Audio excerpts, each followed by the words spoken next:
Here we are with Alen Tully, son of Terry Tully, pipe major of the St Lawrence O'Toole Pipe Band.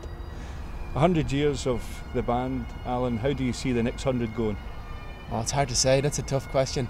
I think the last 100 years has been quite remarkable. I think especially over the last decade the band has achieved an awful lot. And personally I think if we keep going the way we're going and improving the way we are, I can see it being quite successful. Fingers crossed. Fingers crossed.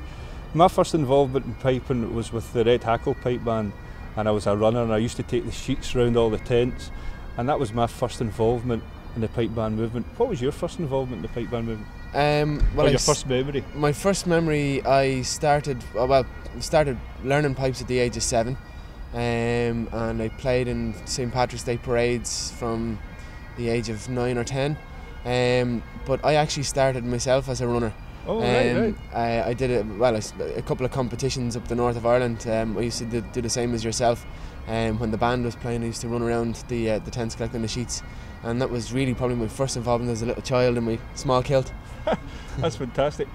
And you're into a bit of the solo piping as well, I believe. Well, I've taken a little bit of a back seat in the solo piping. It's very hard to mix both band and solo piping, so I'd like to sacrifice my solo piping career for the band if needs be, yeah. And the thing I always remember with my dad's band was there was a lot of innovation going on with other instruments being brought in to play along with the bagpipes.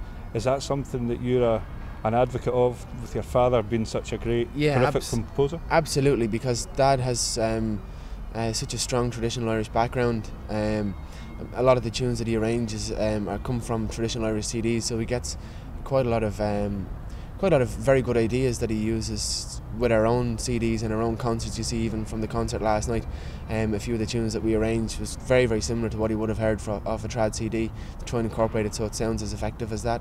And I think last night with Lock Inside, you're starting to venture into getting your own arrangements played in the band as well. That was lovely. Yeah, thanks very much. Yeah, that'd be my kind of strong point in relations. Instead of composing, I don't compose very much. I like to arrange.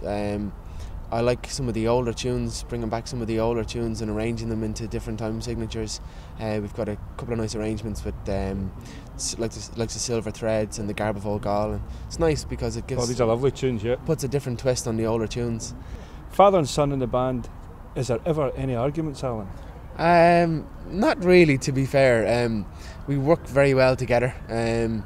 We spend a lot of time sitting down arranging things. Obviously there is times where we have our differences. He always wins out in the end.